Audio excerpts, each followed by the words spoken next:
Surprise interculturelle. Intercultural surprises. Surpresas interculturais. Intersanskritic आश्चर्य. Surprise interculturelle. Sorpresas interculturales. Bonjour et bienvenue dans Surprise interculturelle, le podcast qui vous fait voyager et mieux comprendre les cultures du monde.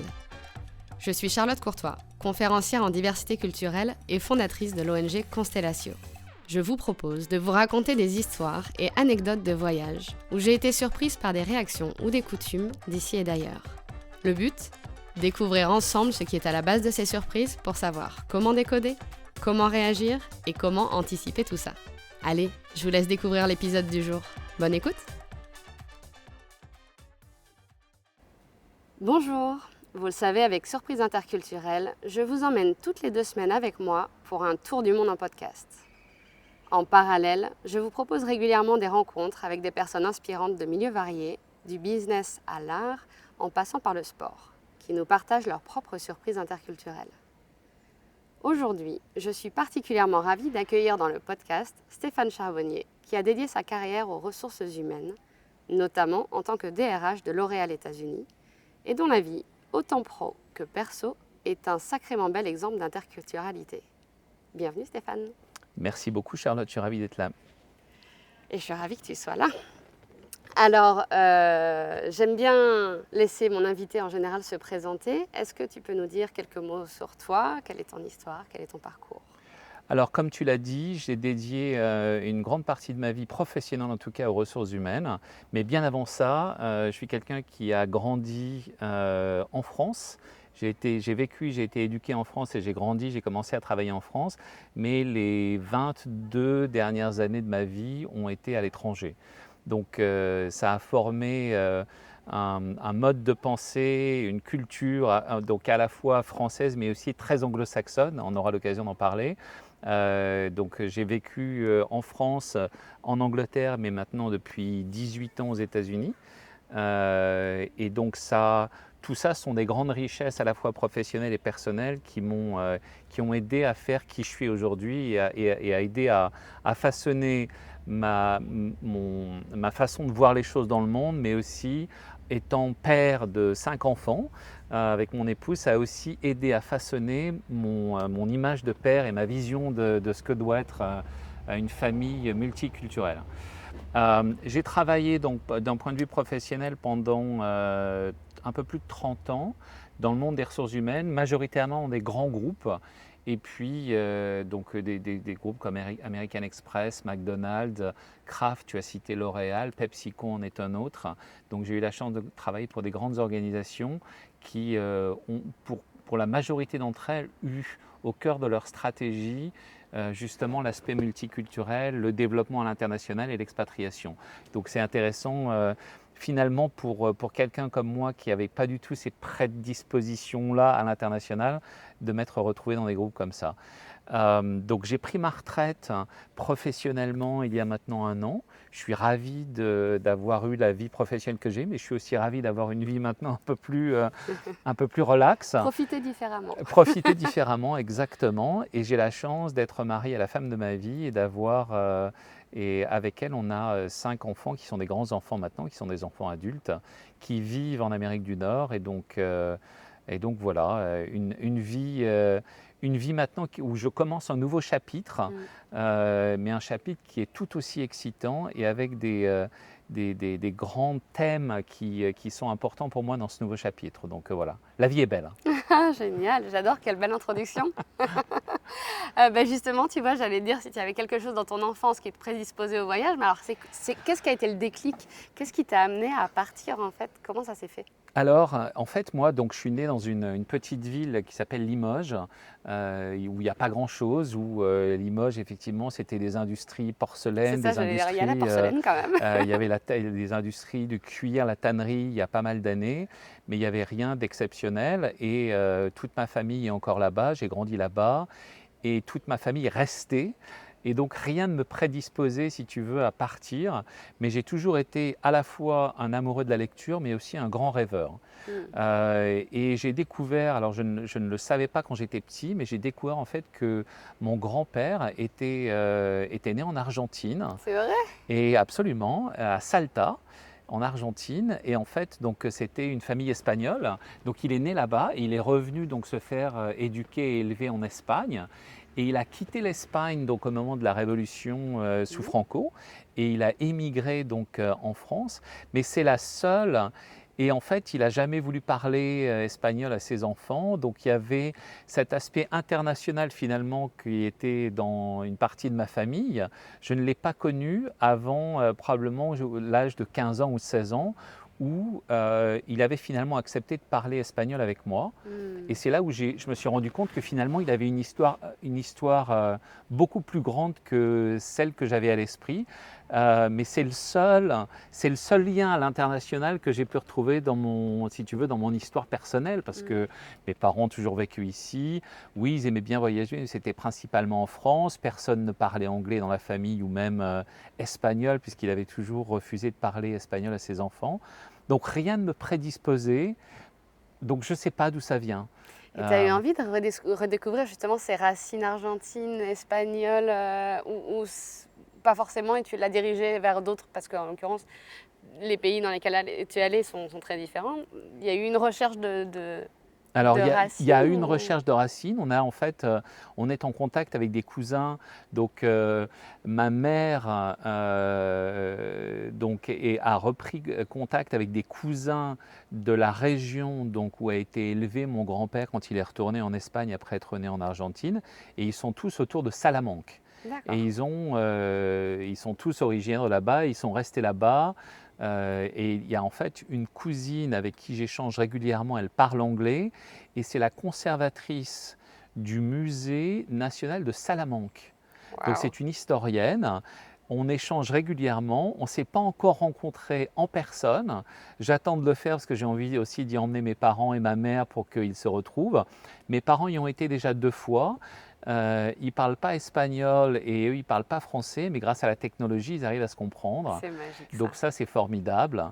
Mais j'ai hâte finalement de découvrir cette partie-là, Ouais. qui est aussi une partie de mes racines. Mais c'est Donc hyper rien ne me intéressant. prédisposait à ça. Non. J'adorais rêver et j'adorais les westerns.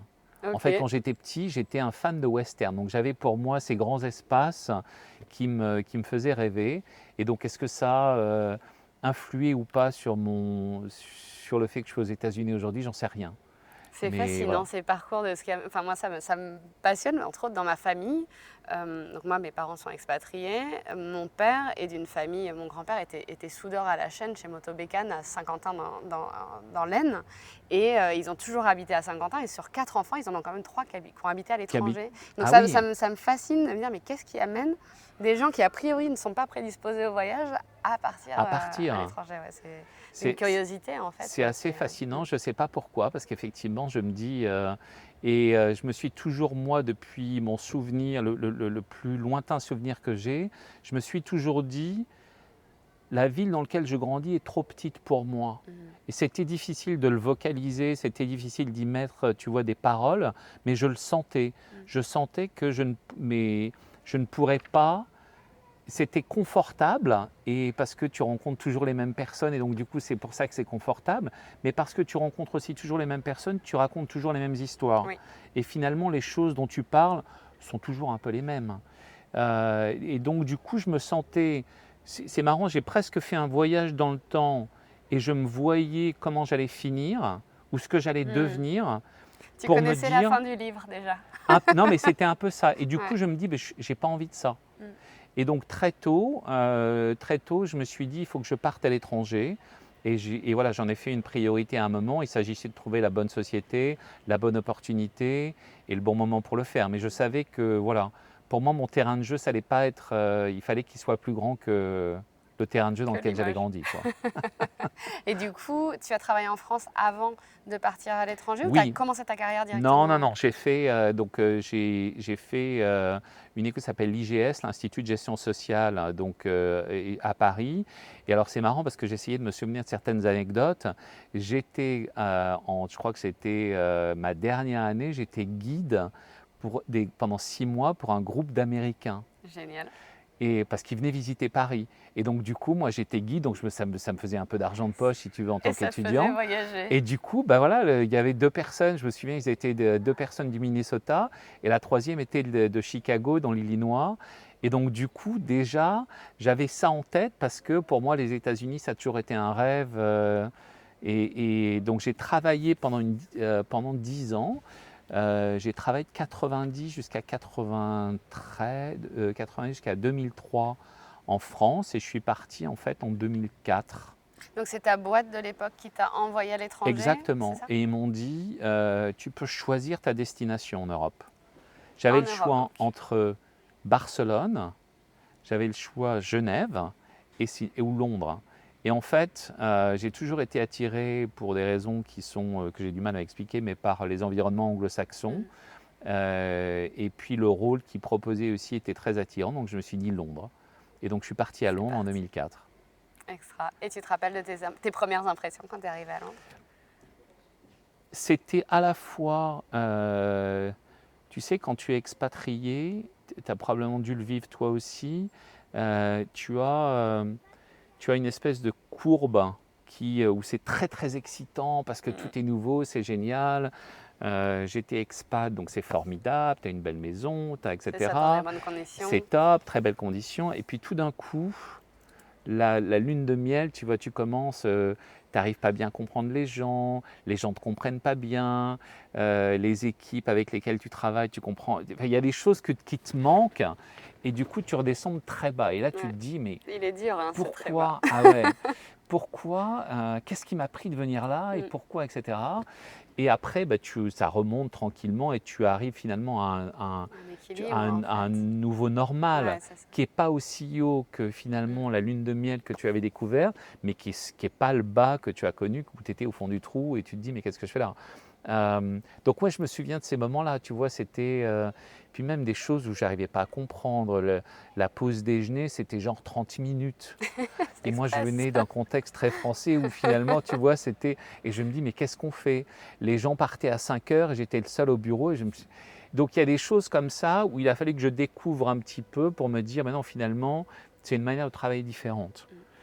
Oublie ce que tu as vécu pendant les 12 dernières années et essaye de te dire pourquoi ils font ça. Essaye de comprendre quel est le contexte et pourquoi ils le font. C'est toujours difficile, mais la première fois quand tu t'y attends pas, qu'est-ce que c'est violent.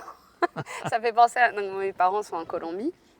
Et ma mère dit de temps en temps, et elle l'a eu, parce que c'est souvent au bout de entre 1 et 3 mois que tu commences à avoir la chute de se dire mince, en fait, ça va être mon quotidien et enfin, c'est dur en fait. Et elle disait, mais pourquoi on s'est embêté à venir ici alors qu'on pourrait être chez nous tranquillement? Exactement. Et au final, elle adore et elle est super contente. Mais cette phrase-là, je trouve qu'elle est assez représentative de ce low, de cette chute. Enfin, c'est le choc culturel, mais pas tant le choc culturel que le changement de cadre en fait.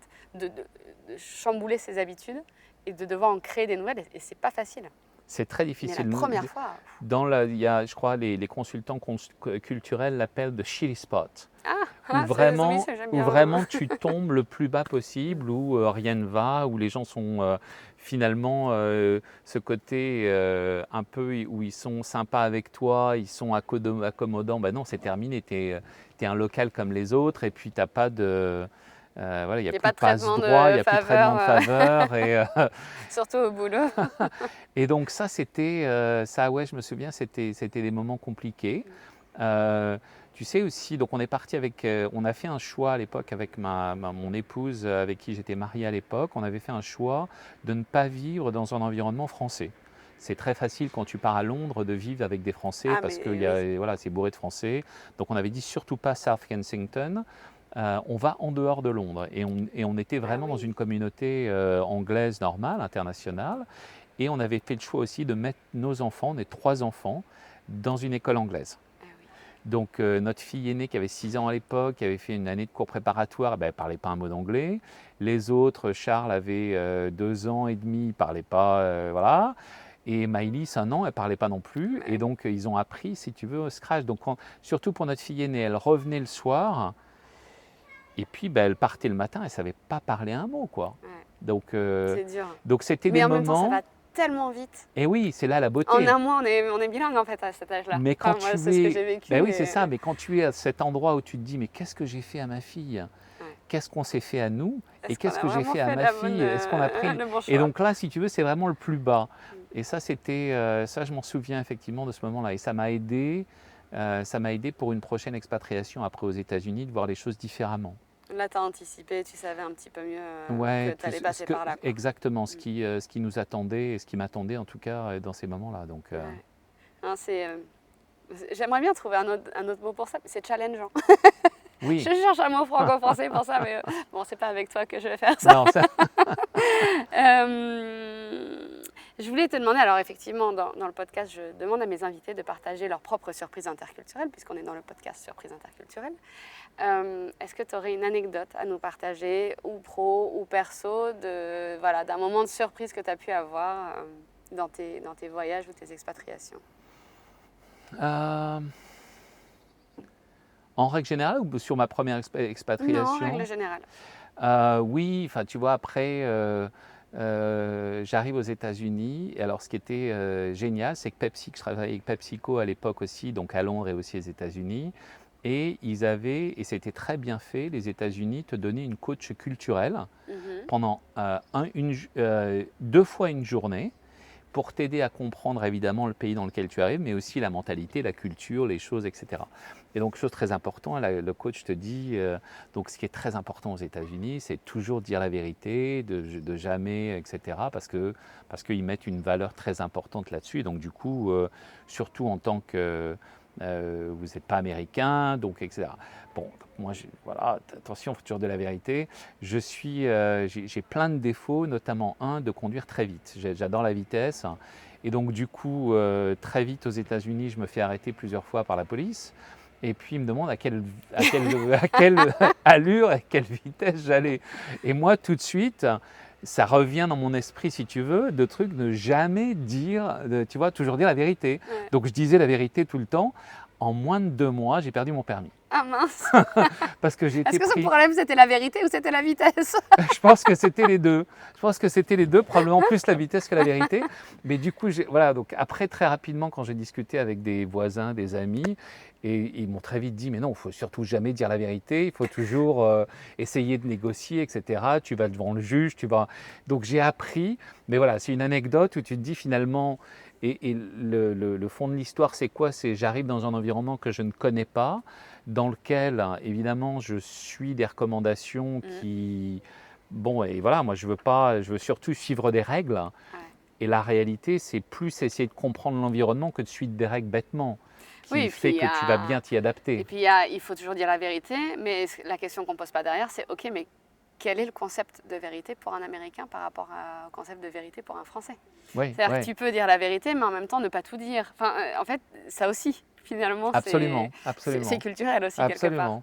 Donc peut-être que quand elle disait ça, elle ne se rendait pas compte que ça ne voulait pas forcément dire. Donc ça, c'était une bonne Exactement. découverte culturelle.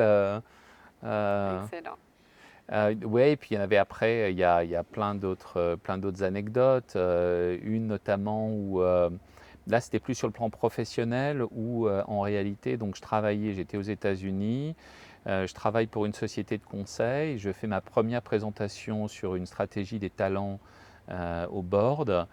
Et mon patron à l'époque, donc première fois que je présente au board, et mon patron après, je lui demande comment ça s'est passé, est-ce que tu as du feedback? Et elle me dit,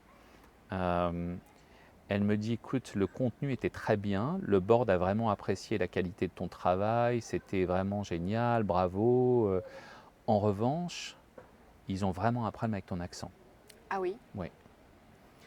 Et donc, je dis ok, elle dit oui, ton accent français, il est très difficile à comprendre. Et donc, écoute, j'ai pris le feedback et je lui dis, bah, écoute, merci, je vais essayer de travailler dessus, merci, etc.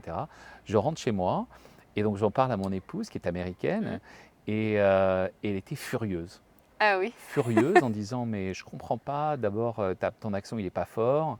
Deuxièmement, c'est une boîte internationale, ils recrutent, etc. Et puis ils te reprochent ton accent français. Effectivement. Et en fait, pour moi, donc du coup, j'avais pas du tout de problème d'ego, c'était du feedback et c'était un feedback qui était valide. Et je me suis dit, eh ben, je vais travailler là-dessus. Donc j'ai recruté en fait un prof pour m'aider. C'était un prof de théâtre. Bah, j'allais te demander parce que je sais que ça existe aussi pour les chanteurs, des coachs Absolument. vocaux en fait qui Absolument. travaillent l'accent. Donc c'était un prof de théâtre et qui a travaillé avec moi pendant 9 mois sur plusieurs fois par semaine pour m'aider pour mon accent, sur la voix, comment Ah, travailler ta intéressant. voix, préparer ta voix, etc. Et donc, ma plus grande récompense aujourd'hui maintenant, c'est que plein de gens me disent mais t'as quasiment pas d'accent, ou alors ils me disent mais t'es canadien, est-ce que t'es canadien? Parce qu'effectivement j'ai travaillé et donc tu vois pour moi c'était, j'aurais pu me dire ben, mon accent français c'est mon accent français, Ouais, je suis mais comme en je suis, réalité prenez-moi voilà comme je ça suis quoi. comme je suis et puis voilà. Tu as bien aimé ce que j'ai fait, ce que j'ai produit sur la stratégie des talents, etc., de succession. Bah, ce qui va avec aussi, c'est une expérience internationale, européenne, française, etc.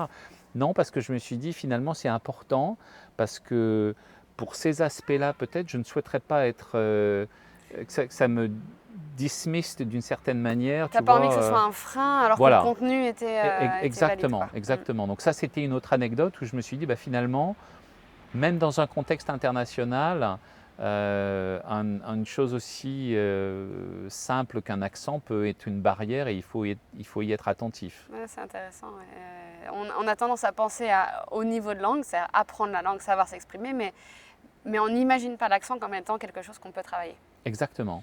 Et ouais, non, c'est intéressant, j'y avais jamais pensé. Alors moi j'adore en plus les accents, je rêve de pouvoir parler, tu vois, espagnol Donc, d'Espagne avec le vocabulaire espagnol et l'accent espagnol, et l'espagnol colombien avec le vocabulaire colombien et l'accent colombien, mais moi j'y suis pas encore. quand tu es en Colombie et tu as un accent, les gens te disent que tu as un accent européen, espagnol. Alors j'ai pas d'accent français, mais bien. les gens savent pas bien d'où j'ai un accent. Puis alors il y a tellement d'accents différents Ah en ouais, espagnol ouais, ouais, ouais.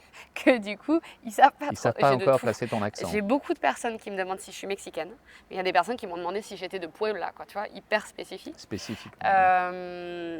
Avant, on me disait plus l'accent espagnol parce qu'effectivement, la première fois que je suis allée au Mexique, bah, j'avais appris l'espagnol en Espagne et puis là, j'avais vraiment le fait, tu vois, la langue entre les dents et tout, donc c'était hyper reconnaissable. Maintenant, les gens savent pas trop. Donc, et en anglais, j'ai eu de tout. Normalement, j'ai pas trop d'accent français. Mais il y a même des personnes qui m'ont demandé si j'étais de la zone de Chicago, quoi. D'accord, waouh. Un Précis. Sud-Africain qui... Bon, donc voilà, mais je trouve ça très amusant de travailler les accents et de pouvoir jouer avec ça. C'est intéressant, tu vois. Je dévie du sujet pro, mais en Tunisie, donc j'habitais 1 an en Tunisie, quand je vais dans les souks le matin. Parce Pourquoi que l'après-midi, bonjour, c'est aslema, c'est D'accord. facile à dire, alors que le matin, bonjour, c'est sbahir. Et ça, quand tu arrives et que tu dis comme ça, les gens déjà ils se disent ah, c'est pas une touriste. Et donc pour négocier les tarifs, c'est plus intéressant. Ah, c'est pas mal ça. Donc tu peux aussi jouer sur l'accent, apprendre quelques mots, c'est ça aussi. Des fois, on va dans les pays où on parle pas la langue. Moi, je sais qu'en Tunisie, bon, je sais pas, je connais peut-être une cinquantaine de mots. Quand je les place, les gens sont trop contents. Bien sûr. Et ça crée, je dis souvent que les langues, c'est une clé pour ouvrir des nouvelles portes. Absolument. Et moi qui suis fascinée par les différences culturelles, bah, c'est clair que le fait de placer le petit mot qui va bien, ça débloque les gens et ça amène des discussions qui sont beaucoup plus ouvertes. Beaucoup plus riches, bien et sûr. beaucoup plus riches. Bien sûr. Donc j'aime bien. Alors, autre question. J'ai la sensation, en tout cas de l'extérieur, que chez L'Oréal, la question de l'interculturel, c'est un élément qui est vraiment au cœur de la politique humaine et ressources humaines de l'entreprise. Est-ce que tu peux nous en parler un petit peu? Est-ce qu'il y a eu des étapes ou des temps forts, ou est-ce que c'est quelque chose qui s'est installé assez naturellement petit à petit? Voilà. Est-ce que ça a été stratégique? Non, je pense que tu as une très bonne perception. C'est vrai que L'Oréal, l'international, ces aspects-là ont toujours été au cœur de la stratégie ressources humaines de l'entreprise. À partir du moment où l'entreprise a décidé d'une stratégie d'internationalisation, cette stratégie s'est accompagnée en fait à la fois d'une stratégie de développement des talents locaux, mais aussi en parallèle de développement d'un pool de talents internationaux.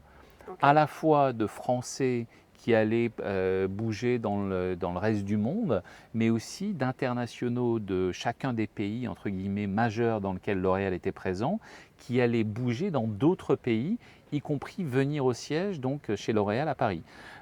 Et ça, pour être franc, pour avoir travaillé donc, la totalité de ma carrière dans des groupes internationaux très grands, comparables à L'Oréal ou voire beaucoup plus grands comme PepsiCo, ça n'a pas toujours été le cas. C'est pour ça que je pense que L'Oréal a toujours été un peu précurseur sur le sujet.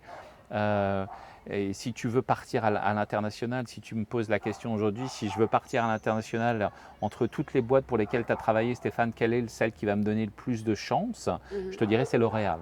Parce que L'Oréal a vraiment mis ça au cœur de sa stratégie, en fait un élément clé dans le développement des gens.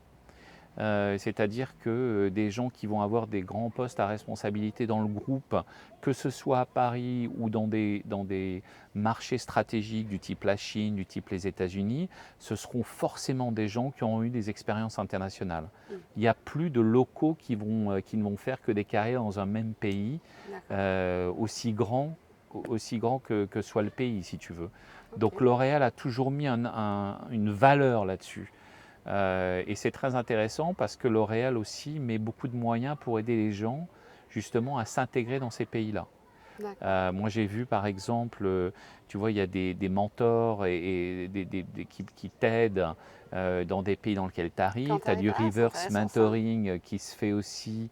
Donc il y a plein de moyens qui sont mis en œuvre aussi pour non seulement faire que l'expatriation soit possible, pour les gens qui le souhaitent, pas pour tout le monde, tu vois. Les Américains, par exemple, c'était une des problématiques qu'on avait quand j'étais chez L'Oréal aux US, c'est qu'on avait vraiment beaucoup de mal à expatrier les Américains. D'accord. Ouais. Parce qu'ils n'avaient pas envie, parce que non, c'était parce problématique que sur place? très souvent, tu as un problème de coût de la vie. C'est-à-dire que même en leur offrant les salaires aux États-Unis sont tellement, par rapport à la France, sont tellement décalés, si tu veux, vers le haut, que même quand on leur offrait des expat packages pour les Américains, c'était quasiment moins que ce qu'eux, ils avaient aux États-Unis.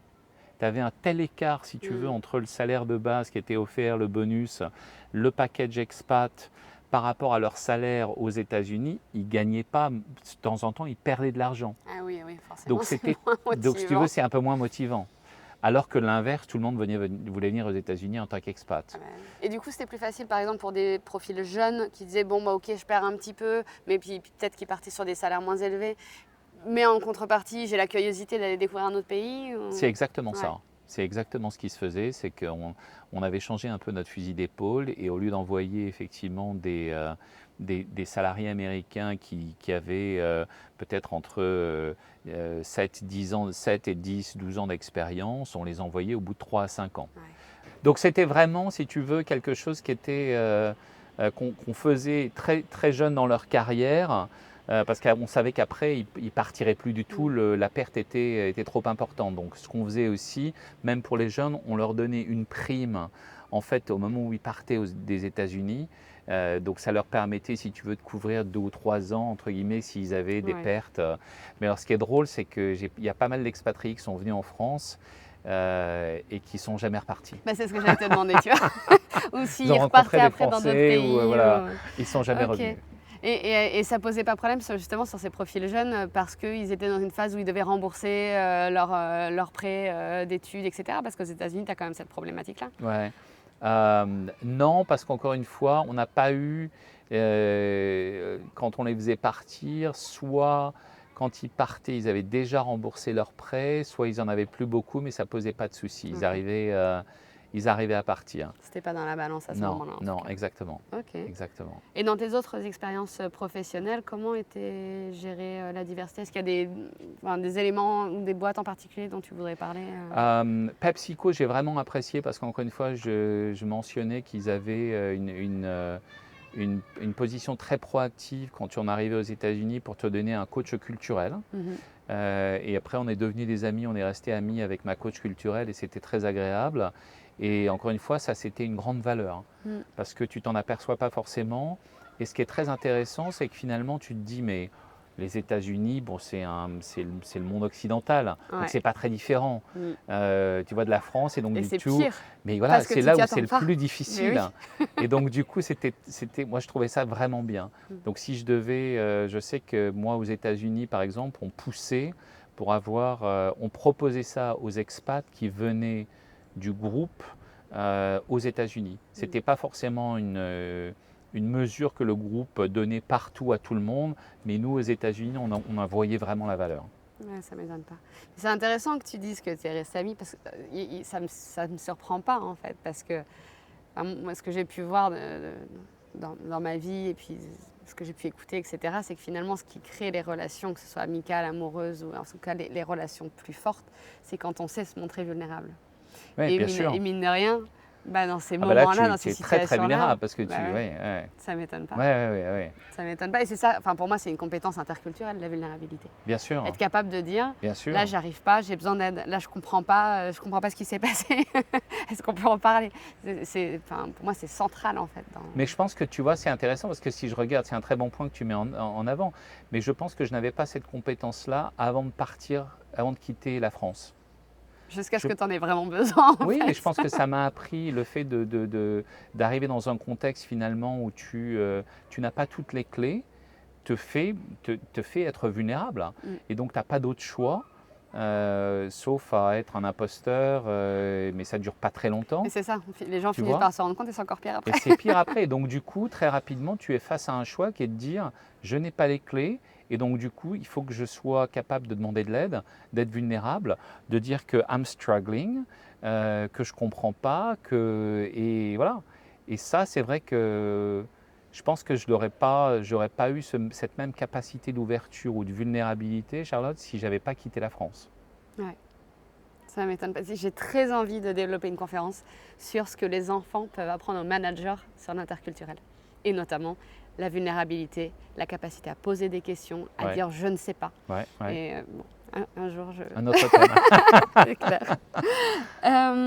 Est-ce que tu as des tips, des bonnes pratiques particulières que tu as envie de partager sur, pour avoir un bon management interculturel, que ce soit à titre personnel d'ailleurs ou en tant que manager, à titre personnel, pardon, en tant que manager ou en termes de vision d'entreprise? Est-ce qu'il y a des éléments qui pour toi te semblent clés sur le management interculturel?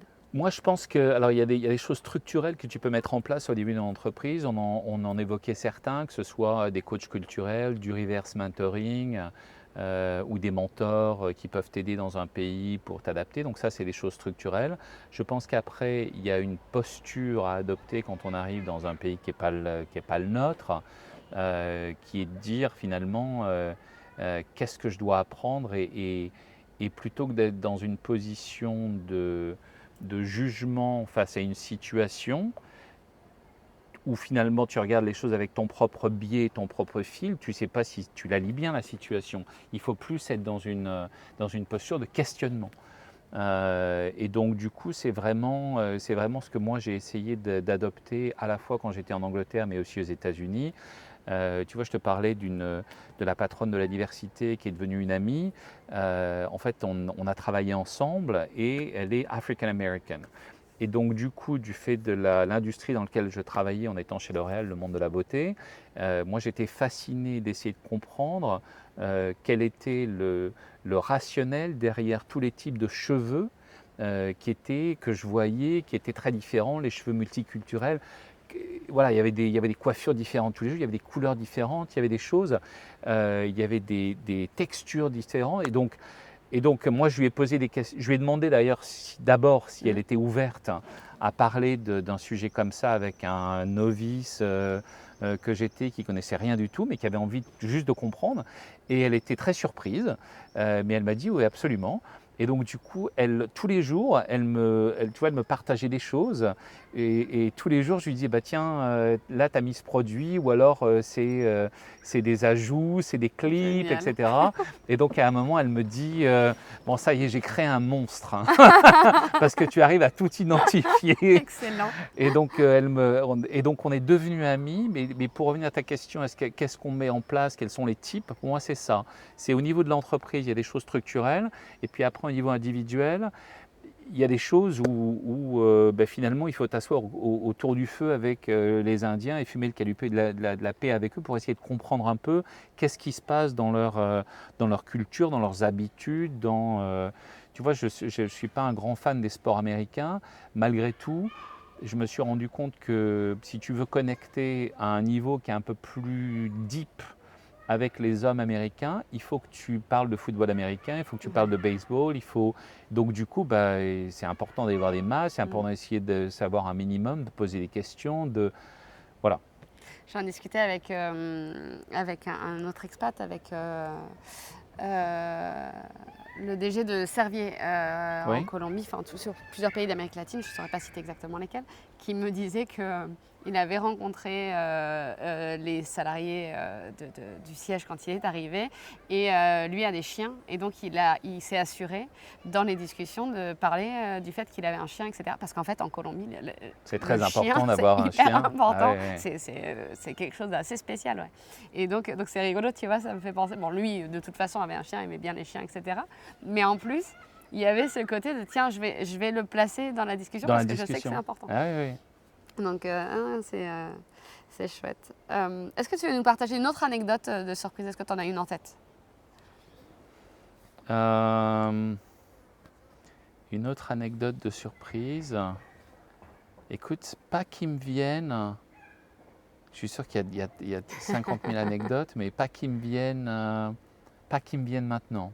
Bon, Si ça me revient, je la voilà, partagerai. tu la partageras.